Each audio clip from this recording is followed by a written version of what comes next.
Hello everyone. In Geometry for CAT series, we are going to continue with circles, and today let's learn about cyclic quadrilateral. So a cyclic quadrilateral is a quadrilateral whose four vertices are on the circumference, something like this. Let's say this is vertex A, this is vertex B, C and D. Now, if this angle is theta, then the property of cyclic quadrilateral says that the opposite angles of this quadrilateral is always supplementary. So if this angle is theta, this angle must be 180 degree minus theta. If this angle is alpha, then this angle will be 180 degree minus alpha. Now what we can say, that let's say if this side length is A, this side length is B, this is C and this is D, then we can say that area of this quadrilateral ABCD will be equal to half AB plus CD into sine theta. This is the area of this quadrilateral. Now apart from that, we can also use the Brahmagupta theorem to find the area of cyclic quadrilateral, which is S minus A, S minus B, S minus C into S minus D square root, where S is equal to the semi-perimeter, which is A plus C plus D upon 2. So this is how you can find area of cyclic quadrilateral. Apart from this, one thing that you should also know, that in any circle, if there is a trapezium, something like this, there is a trapezium inscribed to it, trapezium A, B, C, D, where AB is parallel to CD, then we will say that this trapezium must be isosceles trapezium. What does that mean? It means that AD will be equal to BC. Okay, AB and DC will be parallel and non-equal sides. AD will be equal to BC, and rest you can use this concept to find out the area. Apart from this, we will learn these concepts through the questions as well. Okay, so we are going to discuss few questions based on cyclic quadrilateral, but before that, let's discuss this question, which says in the following figure, if PC is 8, CD is 10, PA is 9, then find the value of AB. So how do we find the value of AB? So in the first video of circles, we have learned that if two chords are intersecting even outside the circle at point P, then PA is into PB is equal to PC into PD. So we can say what is PA? PA is 9 into PB is equal to PC, which is 8 into what is PD? 10 plus 8, 18. So 9 into 2, 18. We can say PB, length of PB will be equal to 16 centimeter. If PB is 16 centimeter, can we say AB will be equal to PB minus PA? PB is 16 and PA is 9, which gives us 7 centimeter. And that is our answer, which is option B. Now, second question, it says a quadrilateral PQRS is inscribed in a circle such that PQ is to SR, PQ is to SR is 3:4, and QR is to PS is 5:2. If PR and QS intersect at point T, then find PT is to TR. What is the length of PT is to TR? Now think about this. In this triangle PTQ and triangle STR, can we say that angle made by this chord PS on the circumference, which is angle Q, this angle, if I say this angle is theta, then another angle made by the same chord on the same side of the circumference, which is this angle R, will also be theta. Similarly, angle made by QR, this angle is alpha, then this angle will also be alpha. And this angle is vertically opposite angle, which must be equal. So can we say triangle PTQ will be similar to triangle STR, right? Triangle PTQ will be similar to triangle STR. Now the side length, the ratio of side length opposite to this angle, let's say this angle is gamma, then opposite to angle gamma are in the ratio of 3:4. PQ is to PS. PQ upon SR will be same as the ratio of sides against angle theta, which is PT, upon here it will be ST. This will be same as side lengths opposite angle alpha, which is QT, divided by here against alpha it's TR, and all of this should be 3/4, right? Similarly, can we say that triangle PTS will be similar to triangle PTS will be similar to triangle QTR, right?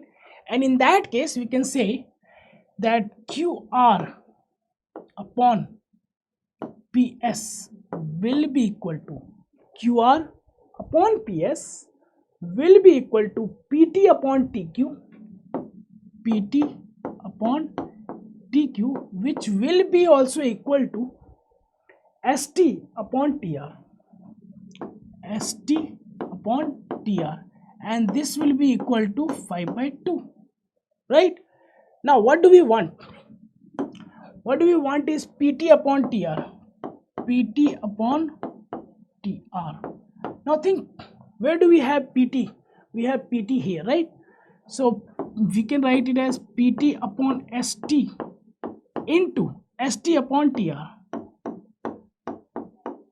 So this will be equal to PT upon ST is nothing but 3/4, and ST upon TR is nothing but, okay, QR is to PS, QR is to PS will be equal to QT upon PT.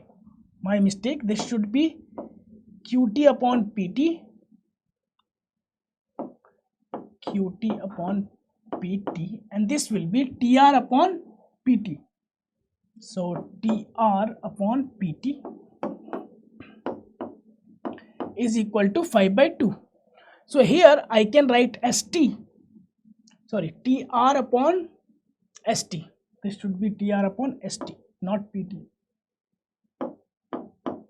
TR upon ST should be equal to 5/2. So this I can write 2/5, right?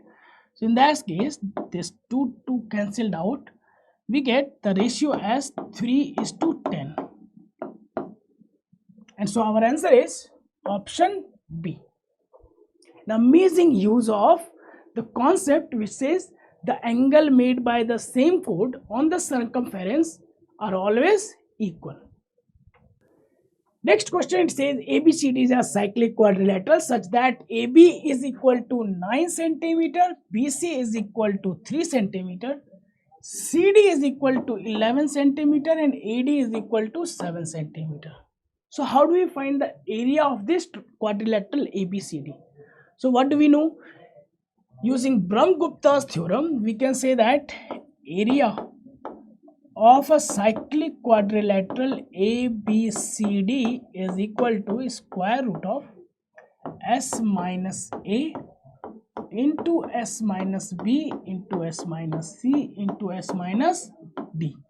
What is the value of S here? S will be equal to 9 plus 3, 12 plus 11, 33 plus 7 by 2.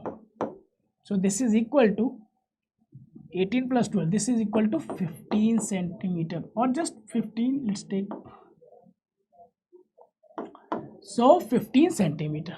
Now in that case, the area will be equal to square root of 15 minus 9 is 6, 15 minus 3 is 12, 15 minus 11 is 4, and 15 minus 7 is 8. So 6 into 4 into 2. So this is equal to 48 centimeter square. So our answer is option D. Next question, it says in the given semicircle, chord BC is parallel to the diameter. BC is parallel to this diameter ED.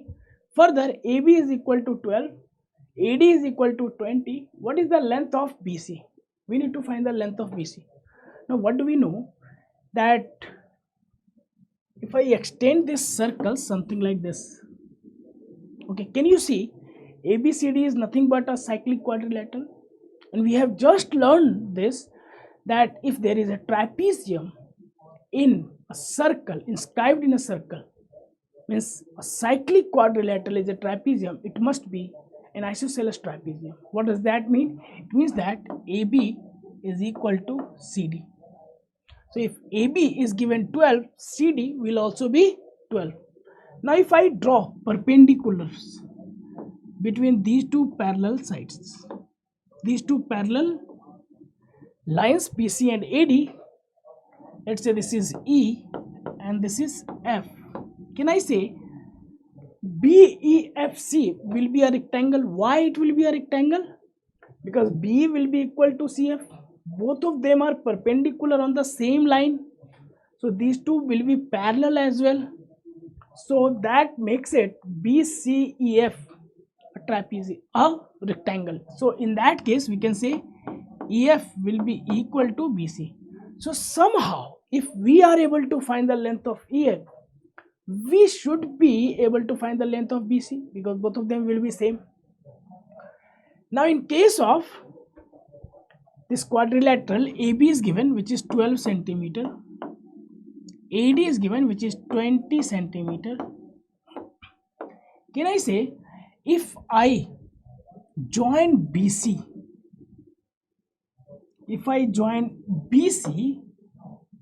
then why I have joined BC? Because it's given that AD is a diameter, so we need to use some property of this, right?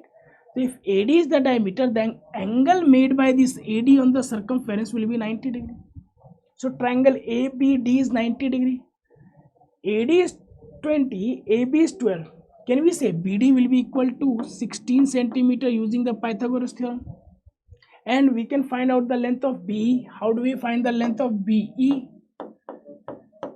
So in right angle triangle ABD, B is perpendicular to hypotenuse. Can we say B will be equal to 12 into 16 divided by 20, which is equal to 9.6 centimeter.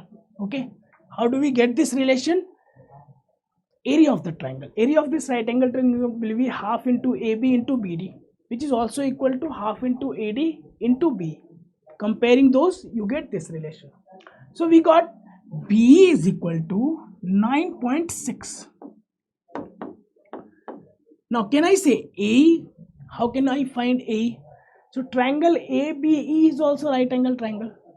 AB is 2.4 into 12. The ratio of AB and B is 5 is to 4. This is 2.4 into 4. So this will be 2.4 is to into 3. So this A will be 7.2. And similarly, FD will also be 7.2. So what will be the length of EF? 20 minus 2 into 7.2, which is 14.4. So this difference gets us 5.6 centimeter. So similarly, BC will also be 5.6 centimeters. And so our answer is option B.